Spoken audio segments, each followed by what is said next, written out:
বিএনপির ক্ষমতার 6 মাস হয়েছে, মানে 180 দিন। এডিটর সাহেব ব্যান্ড পার্টি বাজান, band party band party band party কেন বাজাইতে কইছি? আমি এই দিনের অপেক্ষায় ছিলাম। ইলেকশনের আগে বিএনপির ইস্তেহার আর প্রতিশ্রুতির বহর নিয়ে মেলা ভিডিও করেছিলাম। সেখানে কিছু ভিডিও ছিল বিএনপির 180 দিনের প্রতিশ্রুতি নিয়ে। সেইগুলো দেখে কইছিলাম আপনারা এই প্রতিশ্রুতি পালন করতে পারবেন না, ফুল স্টপ। প্র্যাকটিক্যাল কারণে, আমি পছন্দ করি নাই সেজন্য না, কারণটা হইতেছে আপনারা বিষয়টা বোঝেনি নাই, এই জন্যে এমন অসম্ভব প্রতিশ্রুতি দিতেছেন। এই ভিডিওটা করেছিলাম 7 মাস আগে, মানে ক্ষমতা নেওয়ার 1 মাস আগে। তখন বিএনপি সব কিছুতে কার্ডের প্রতিশ্রুতি দিতেছে। এইখানে দিয়েছিল স্বাস্থ্য কার্ডের প্রতিশ্রুতি, 6 মাসের মধ্যে স্বাস্থ্য কার্ড দিবে। আগে দেখেন তাদের প্রতিশ্রুতি নিয়ে তারা কি ভিডিও বানাইছিল সেটা দেখেন, আর দেখবো আসলে এই প্ল্যান কেঙ্কা তারেক রহমানের দলের লোকেরা প্ল্যান করবার পারে কিনা। প্রথমে এটা স্বাস্থ্য নিয়ে প্ল্যান দেখি। বিএনপি কইতেছে তারা ক্ষমতায় নেওয়ার প্রথম 180 দিনে কি করবি, কোনো বানানো কথা না, তাদের কথাই, তাদের তৈরি ভিডিওই দেখি। আসেন দেখি। বিএনপি জনগণের ভোটে নির্বাচিত হলে প্রথম 180 দিনের মধ্যেই চালু করবে United national health care solution. এটি একটি এআই নির্ভর ডিজিটাল হেলথ রেকর্ড সিস্টেম, যা নাগরিক স্বাস্থ্যসেবার কাঠামোকে আধুনিক করবে। সবার জন্য স্বাস্থ্য নিশ্চিত করতে নাগরিকদের জন্মকাল থেকেই চিকিৎসা ও স্বাস্থ্য তথ্য প্রযুক্তিগতভাবে সংরক্ষণ করা হবে। এতে শহরে কিংবা গ্রামে যে কোনো সময়ে হাসপাতালে গিয়ে দ্রুত চিকিৎসা পাওয়ার পথ সহজ হবে।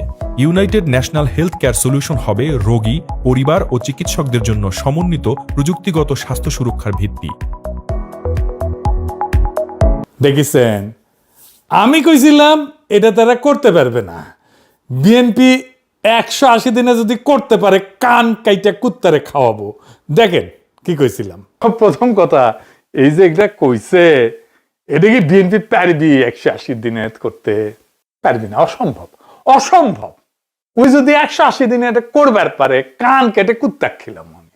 6 মাসে ম্যাক্সিমাম যেটা করতে পারে, এটা পাইলট ডিজাইন করতে পারে, এটা সীমিত ট্রায়াল পর্যন্ত যাইতে পারে, তাও এটা করা সম্ভব হবে না কয়েকটা কারণে। পূর্ণ সিস্টেম তো করবারই পারবে না। হ্যাঁ, দেখেছেন কি কইছিলাম? পাইছেন স্বাস্থ্য কার্ড, পারিছে, তারা করতে পারে নাই। এই জন্য কইছি ব্যান্ড পার্টি বাজার, আর ভালো বাজার। এই হইতেছে প্ল্যান। যদি না দেখে থাকেন ভিডিওটা দেখে নিয়েন, আর দেখে থাকলে আবার দেখতে পারেন, মজা পাবেন। এবার বুঝেছেন কেন ব্যান্ড পার্টি বাজাবার কইছে, আবার বাজান ব্যান্ড পার্টি। এডিটর সাহেব, আমার কান কেটে কুত্তারে খিলাতে হয় নাই। বিএনপি যদি এটা করবার পারলে হইনি, আমার দুইটা কান কেটে নিত, আর আমার নাম হইতো কান কাটা পিনাকি। আমি এত কনফিডেন্স নিয়ে কেন কইছিলাম জানেন? বুঝেছেন? কারণ এই জিনিসটা জানি আমি কেমন এগুলো হয়। যারা এগুলো প্ল্যানিং করেছে, যাদের প্ল্যানিং এর উপরে ভর করে বাংলার লুথার কিং করেছিল আই হ্যাভ এ প্ল্যান, তারা আসলে কখনো কোনো কাজে, কোনো প্রকল্প, কোনো প্ল্যানিং এই কিছু করে নাই। একজনকে দেখান যে বিগ কর্পোরেশনে কাজ করছে, কোনো প্রজেক্ট নিয়ে বিগ রেসপন্সিবিলিটি নিছে, নাই, একজনও নাই। তো এই হইতেছে বিএনপির ইন্টারনাল ইন্টেলেকচুয়াল ক্যাপাসিটি।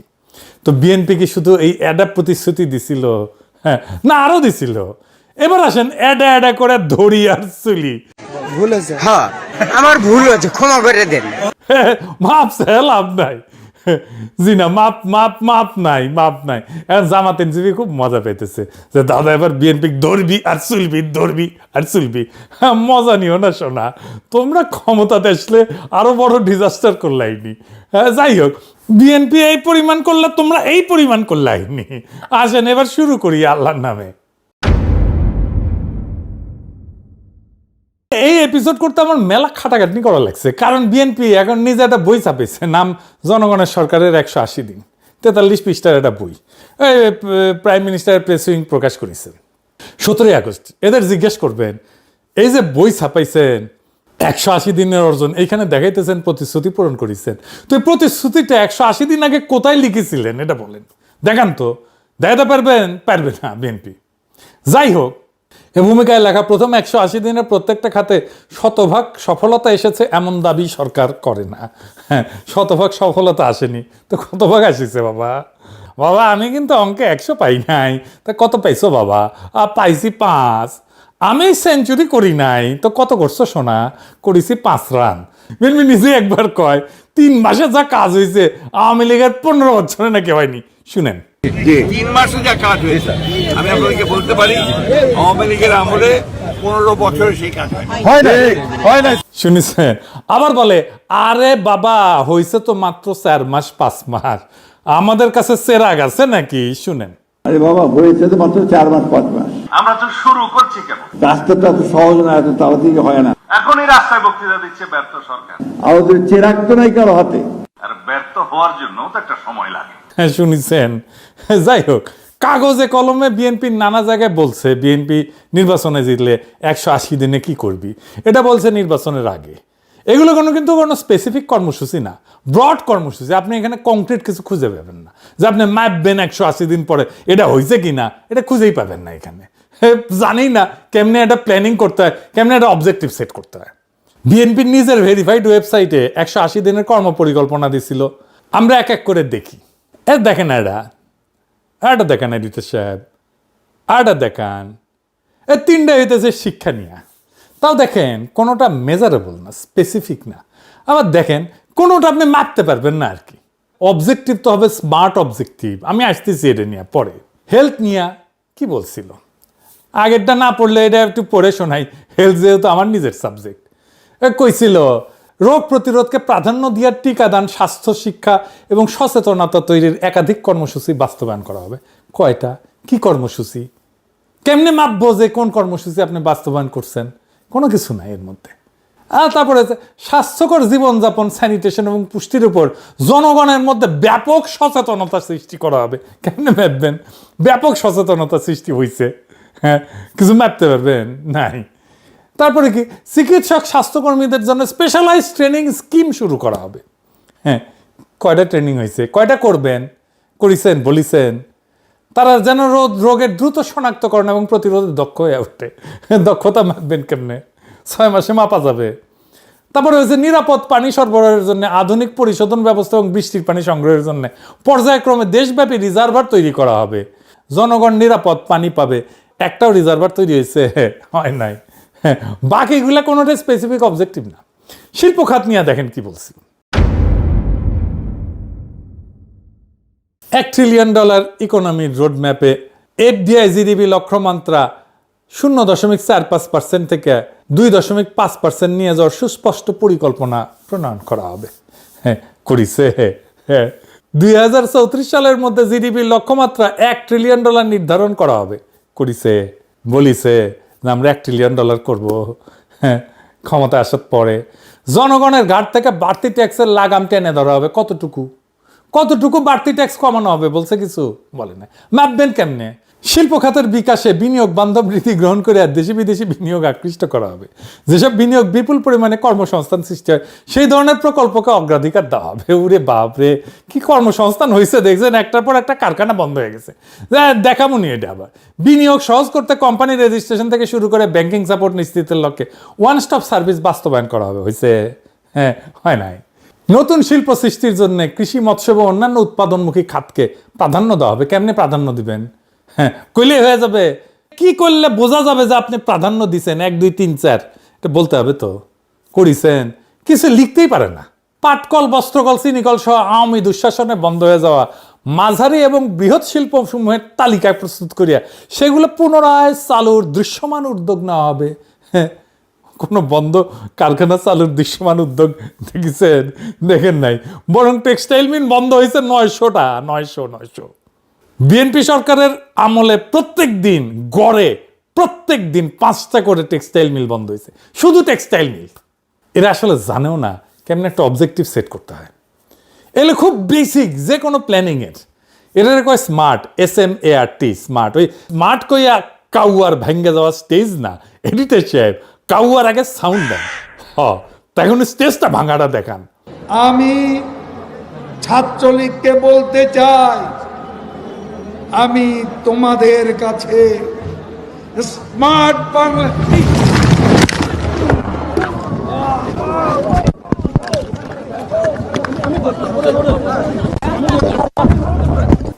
দেখেছেন? স্মার্ট, হ্যাঁ, স্মার্ট পোলা। তা এই স্মার্ট অবজেক্টিভ কিন্তু অন্য জিনিস। এটা এমনভাবে লক্ষ্য নির্ধারণ করতে হয় যাতে পরিষ্কারভাবে বোঝা যায়, মাপা যায় এবং নির্দিষ্ট সময়ের মধ্যে যাচাই করা যায়। এই স্মার্টের এস হইতেছে স্পেসিফিক, ঠিক কি করা হবে সেটা নির্দিষ্ট করতে হবে। এম হইতেছে মেজারেবল, কতটা করা হবে সেটা সংখ্যায় বা কোনো নির্দিষ্ট সূচকে মাপা যাবে। এতে হইতেছে অ্যাচিভেবল, এটা বাস্তবসম্মত হইতে হবে, অর্জনযোগ্য হইতে হবে। আরটা হইতেছে রেলেভেন্ট, যে বড় লক্ষ্য অর্জনের জন্য যাওয়া হইতেছে তার সঙ্গে সরাসরি সম্পর্কিত হইতে হবে। আর টি হইতেছে টাইম বাউন্ড, মানে কতক্ষণের মধ্যে এটা অর্জন করা যাবে, যেমন 6 মাস, এটা ডেডলাইন। কেন এভাবে অবজেক্টিভ সেট করতে হয়? কারণ শুধু কর্মসংস্থান বাড়বে, স্বাস্থ্য ব্যবস্থা উন্নত করব, কৃষির উন্নত করব, এইটা বললে পরে তো বোঝার কোনো উপায় নাই যে সরকার আসলে প্রতিশ্রুতি পূরণ করছে কি করেনি। এটা যদি স্মার্ট হইতো অবজেক্টিভ, তাহলে বলতো প্রথম 150 দিনের মধ্যে 50 লাখ দরিদ্র পরিবারকে ফ্যামিলি কার্ড দেওয়া হবে। এখানে 50 লাখ হইলো মেজারেবল, ফ্যামিলি কার্ড দেওয়া হইলো স্পেসিফিক, আর 180 দিন হইলো টাইম বাউন্ড। বুঝিস? এখন 180 দিন শেষে খুব সহজে প্রশ্ন করা যাবে 50 লাখ দেওয়া হয়েছে, দিছো নাকি দাও নাই? হ্যাঁ না না বলো। এই কারণে কোনো সরকারের 180 দিনের কর্মপরিকল্পনা এটা মূল্যায়ন করতে হলে স্মার্ট অবজেক্টিভ খুব গুরুত্বপূর্ণ। এটা রাজনৈতিক বক্তব্যকে পরিমাপযোগ্য প্রতিশ্রুতিতে পরিণত করে এবং পরে অ্যাকাউন্টেবিলিটি বা এটা ধরার বা ফ্যাক্ট চেক করা এটা সম্ভব করে তোলে। বিএনপির ঘোষণার ক্ষেত্রে এটা মূল সমস্যা। অনেক লক্ষ্য, এটা ব্রড পলিসি গোল, সবসময় স্মার্ট অবজেক্টিভ ছিল না। কষা জাহিদ বলেছিল ইলেকশনের পরে যে এটা আছে 180 দিন পরে জনগণ জানিবে। হ্যাঁ, জানেছে, আপনারে জানাই নাই। ইলেকশনের পরে এটা নিয়ে তারেক রহমান মিটিংও করেছিল। মিটিংয়ের পরে শিলাং সালাউদ্দিন কইছিল আপনারা জানতে পারবেন, জানাইছে, জানাই নাই। খুঁজেন কোথাও পান কিনা যে 180 দিনে আমরা এটা করব, কোথাও পাবেন না, কখনো জানায় নাই। আপনি সার্চ করলে কিছু পাবেন না। আপনি তো একটা জায়গায় বলবেন যে এটা আমার লক্ষ্য, তারপরে না আপনি লক্ষ্য অর্জন করছেন নাকি করেন নাই এটা মিলাবেন, আপনি কোথাও বলেন নাই। কিন্তু মিলানোর জন্যে বই ছাপে বসে আছেন, সাংবাদিক সম্মেলন করতেছেন, কিন্তু ওই সাংবাদিকরা কখনো বলে না আপনার টার্গেটটা কোথায়, কবে ঘোষণা করছেন, বলেন আমরা একটু মিলাই দেখি। করেন নাই তো। তারেক রহমান সংসদে বলেছিল কিছু টার্গেট, উনি বলছিল এটা বিএনপির ওয়েবসাইটেই আছে যে নির্বাচনী অঙ্গীকার বাস্তবায়নে 180 দিনের কর্মপরিকল্পনা হাতে নিয়েছে সরকার। কি কি? এর মধ্যে ছিল কারিগরি শিক্ষা প্রতিষ্ঠানের 9000 শিক্ষককে ট্যাব প্রদান করা। পাইছেন? হ্যাঁ, কারিগরি শিক্ষা প্রতিষ্ঠানে 9000 ট্যাব দেওয়া হয়েছে, 9000 মাত্র, তো সেটাও তো দেন নাই। তারপরে 180 দিনের মধ্যে 3832টা মাল্টিমিডিয়া ক্লাসরুম স্থাপন দেওয়া হয়েছে। কয়টা দেওয়া হয়েছে? 3832টা দিচ্ছেন, দেন নাই। এগুলো মেজারেবল অবজেক্টিভ, স্মার্ট অবজেক্টিভ। 172 জন শিক্ষার্থীকে ইটালিয়ান এবং জাপানি ভাষার শিক্ষা প্রদান করেছেন, হ্যাঁ করেন নাই। আপনার বইয়ের মধ্যেও লেখেন নাই এটা আপনি করেছেন। 418টা কারিগরি এবং মাদ্রাসা শিক্ষা প্রতিষ্ঠানে ফ্রি ওয়াইফাই চালু হয়েছে, হয় নাই। 180 দিনের মধ্যে খুলনা, নোয়াখালী, বগুড়া, সিরাজগঞ্জ, নরসিংদী এই 5 জেলায় জনসাধারণকে হেলথ কার্ডের মাধ্যমে চিকিৎসা সেবা প্রদানের কার্যক্রম শুরু হয়েছে, হয় নাই। আবার কইছে 180 দিনের মধ্যে 2366টা কারিগরি এবং 8232টা মাদ্রাসা শিক্ষা প্রতিষ্ঠানে ফ্রি ওয়াইফাই চালু করা। হ্যাঁ দিছে, একই জিনিস দুইবার, মানে 15 এপ্রিল বলছে, আবার 18 এপ্রিল একই জিনিস বলছে, দুই জায়গায় দুই ফিগার। যাই হোক, যেটাই বলুক, কোনটা হয়েছে, এটাও হয় নাই। আপনি 6 মাসের সিগনিফিকেন্ট উল্লেখ করার মতো কিছুই অর্জন করেন নাই। এই 6 মাস ছিল আপনার জন্য হানিমুন পিরিয়ড, গোল্ডেন পিরিয়ড। নতুন সরকার, মানুষের উচ্ছ্বাস, সরকারকে সময় দেওয়ার ইচ্ছা ছিল মানুষের। 6 মাস পর থেকে শুরু হয় গ্যাঞ্জাম। দলের মধ্যেও তো গ্যাঞ্জাম শুরু হয়। দলের লোকেরা মনে করে আমি কিছু পেলাম না, বা আমার আরো বেশি পাওয়া উচিত ছিল, ঠিকভাবে মূল্যায়ন করলো না আমারে। মানুষের জীবনের সংকট তখন মুখ্য হয়ে ওঠে। মানুষের জীবনের সংকট তো বাড়তেছে। বিদ্যুৎ গ্যাসের সমস্যার সমাধান করতে পারেন না, আপনার মন্ত্রী বলে বিদ্যুৎ গ্যাস সংকট নিরসনে অন্তত 2 বছর সময় লাগবে। মানুষ 2 বছর বসে থাকবে বলেন তো? এটা কোনো কথা? 18 কোটি মানুষের দেশ, এটা ম্যানেজ করা ছেলে খেলা নাকি? আর আপনি বলতেছেন 2 বছর অপেক্ষা করতে। আমি ইউনূস সরকার ফেল করার রাস্তা এটা বলছিলাম। ইউনূস সরকার ক্ষমতা নেওয়ার 15 দিনের মাথা ফেল করছে, আমরা সাপোর্ট করে গেছি, তারপরেও ফেল করছে। এগুলো আগেই বোঝা যায়। বিএনপি সরকার আরো বাজেভাবে ফেল করবে, এর রাস্তায় উঠেছে। এই ঘটনা ঘটবে সেটা আমি আগে থেকে অনুমান করছিলাম। সেই জন্য আমি ট্রানজিশনাল সরকারের একটা প্রস্তাব দিছিলাম। বলছিলাম তারেক রহমান উপপ্রধান উপদেষ্টা হোক, খালেদা জিয়া প্রেসিডেন্ট হোক, একটা জাতীয় সরকার গঠিত হোক সবাই মিলে। তাহলে দেশটার ইকোনমির একটা স্টেবল জায়গায় আইনা আমরা পলিটিক্যাল সরকার বানাইতাম, তারপরে কিছুদিন এইভাবে যাইতো। এখন আপনারা জ্বালানি সমস্যার সমাধান করতে পারতেছেন না, আর দায় চাপাইতেছেন হাসিনার উপরে। শুনেন, গ্যাস এবং জ্বালানি যে সংকট, সেটার জন্য দেশের সরকারকে দায়ী করার কোনো কারণই নেই। একদম চোখ বন্ধ করে শেখ হাসিনা সরকারকে এটা দায় দিয়ে দেওয়া যায়। একদম চোখ বন্ধ করে শেখ হাসিনা সরকারকে এটা দায় দিয়ে দেওয়া যায়। কেউ বলতেই পারেন এটা কমন প্রবণতা, কোন একটা সরকার তার আগের সরকারকে সবসময় ব্লেম করে বাঁচার চেষ্টা করে।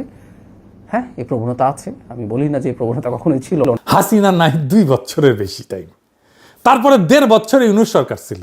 তো ইউনূস সরকারের আমলে বিদ্যুৎ আর জ্বালানির এই সংকট হইল না কেন? হাসিনা যে দেশের অবস্থা 12টা বাজায় গেছে, এটা কি বিএনপি জানতো না? ক্ষমতা নিলে যে এই সংকট তার উপরে এসে পড়বে, এটা বুঝে নাই? আমরা তো বুঝেছিলাম ঠিকই, আমরা তো সতর্ক করেছিলাম, আমরা তো রাস্তাও দেখাই দিছিলাম। এখন হাউকামো করলে তো হবে না, এটা তো বুঝেই ক্ষমতাটা নিছেন। এখন বিরোধী দলকে বলে প্ল্যান দেন, আপনি আপনার প্ল্যান থাকলে আমরা করব। আজকে এই সকল রাজনৈতিক দলকে পরিষ্কারভাবে আমি বলতে চাই, আপনারা যদি মনে করেন অতই জনগণের প্রতি আপনাদের দায়িত্ব আছে, তাহলে আপনাদের পরিকল্পনা নিয়ে আসুন জনগণের সামনে। আপনাদের পরিকল্পনা যদি আগামী 3 মাসের মধ্যে সমস্যার সমাধান করে দিতে পারে, তাহলে আমি আপনাদের পরিকল্পনায় গ্রহণ করব। প্ল্যান নিয়ে না এসেছেন, পারিচ্ছেন না কেন? আপনার প্ল্যান তো কাজ করতেছে না। এই জন্যই তো বলছিলাম যে ট্রানজিশনাল গভর্নমেন্ট করেন, যেন এই দায়টা নাও না লাগে। ক্ষমতার জন্য তো পাগল হয়ে গেছিলেন, সে ক্ষমতার স্বাদও যেন পান, সেই জন্যই ট্রানজিশনাল সরকারের কথা বলছিলাম। আমি এখনো বলি, এই সংকট বিএনপি একা সামলাইতে পারবে না, লিখে রাখতে পারেন। পারবে না একা সামলাইতে, সম্ভব না, ওই ক্যাপাসিটি নাই। বিএনপি কেন, এটা কেউই পারবে না একা একা, এটা বিএনপির দোষ না। এখন নিশ্চয়ই আক্কেল হইছে, নিজেদের হ্যাডম কত কেমন প্ল্যান করতে পারেন সেটা তো বুঝিছেন, তাই না? আগে কইছিলাম, তখন তো বুঝেন নাই। এখন একটা মাত্র ওয়ে আউট, একটাই, জাতীয় সরকার করেন। যারা জিততে পারে নাই তাদেরকেও নেন, যেমন এবি পার্টি, মামুনুল হক, চরমোনাই, এমনকি বামেদেরকেও নেন।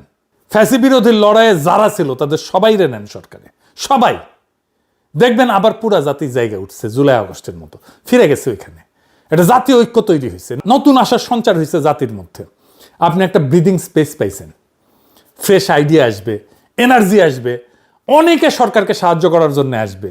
দুনিয়াতে এরকম অনেক মানুষ আছে বিনা স্বার্থে দেশের জন্য কাজ করে দেবে। যদিও বাংলাদেশে ধান্দাবাজ ছাড়া কাউকেই দেখেন নাই আপনারা, কিন্তু এখনো অনেক মানুষ আছে যারা বিনা স্বার্থে সব কিছু ত্যাগ কইরা দেশের জন্য কাজ করবে। ওই লোকগুলারে পাইবেন। যাই হোক, আমি এটাও জানি কিছুই করবে না বিএনপি, এই আমার এই পরামর্শ শুনবে না। আর যেদিন ফেল করবে সেদিন পাছা চাপড়াইবে, আর তখন আমরা আজকের ভিডিওটা দেখামু আর শোনামু। আজ বুঝবা না, বুঝবা কাইল, পাছা চাপড়াইবা আর পারিবা জ্ঞান।